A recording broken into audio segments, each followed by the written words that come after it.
Hi good people, it's Romy here, and today I want us to discuss about a husband who is doing fishy things. How you will know something is not okay. Point number one, he becomes unusual secretive with his phone, changing password and hiding messages. He doesn't want you to see his messages. He doesn't want you to access his phone. He keeps on changing password for you not to know what is going on outside the marriage. Point number two, he is suddenly unavailable for long period without a clear explanation. Like today ujue nitachelewa kutoka kazi, na si ati anachelewa juu ako na kazi anafanya. No, because he had to attend to or to look for time for another person outside his family.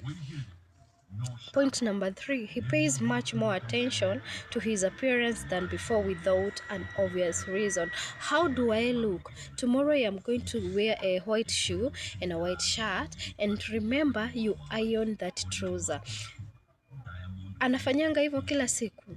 Kama hafanyangi, know something is wrong somewhere and he's doing something fishy outside marriage. Sisemi kumpigia pasi ni vibaya, it is a nice thing, but kama akuambiangi kila siku umpigie, anachukua tu trouser na anavaa na ako comfortable, but it reaches a day he cannot go without you ironing his clothes, wearing the way he wants. Let me tell you, there is something fishy being done outside your marriage. Another point, he becomes emotionally distant and less interested in spending time with you and your kids. Hana time yenu at all. Lakini time ya kukunywa na marafiki ako nayo, time ya kumingle na marafiki ako nayo, time ya kukudanganya anaenda chama ako nayo. Kuna kitu fishy anafanya outside your marriage.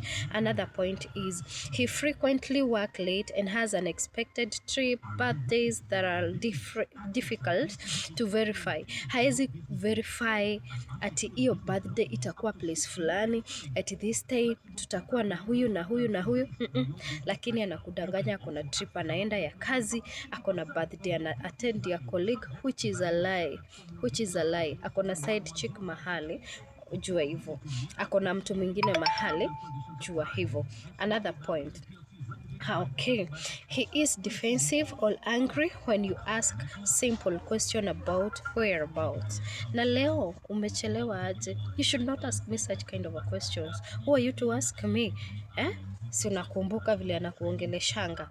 That is also a red flag.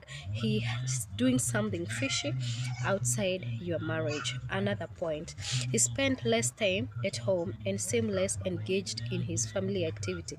Hataki kukuwa involved with activities zenye zinaendelea. Alikuwa amepromise mnafanya project fulani, ameiacha. Hataki hata umuulize juu ashapata engagement outside his marriage, na hiyo ndio ametilia bidii kuliko his own family. Another point is your intuition can definitely tell you something is different, especially when supported by consistency change in a behavior. Inafika wakati ndio unamuuliza, school fees haujamalizia watoto na uliniambia ni end month, what is going on? Tumegojewa kwa gate ya shule, mwalimu akona pesa but haezi toa alipe school fees. Hawezi kabisa. It's until umkumbushe, umpigie simu, umtumie message ndio afanye nini, akutumie hiyo pesa. But before him changing his behavior and mind and actions, he used to do it in the right way. Jua kuna kitu mbaya inaendelea mahali. If you feel concerned, it's important for you to phrase it like, I have noticed you have been spending more time away and it seems more distant lately. I'm worried about us and I'd like to understand what's going on. If ni true hakuna kitu anafanya, atakusikiza na mkae chini muongelele. But if ashaamua yeye na skirt ndiye huyo, ni kukimbiza, I'm telling you hatakaa chini. So Mungu akusaidie na usikufe juu unaona mtu amechange. Try to understand yourself. Be mentally stable. Stop stressing yourself. You know, Mungu mbele. Wamama, Mungu mbele.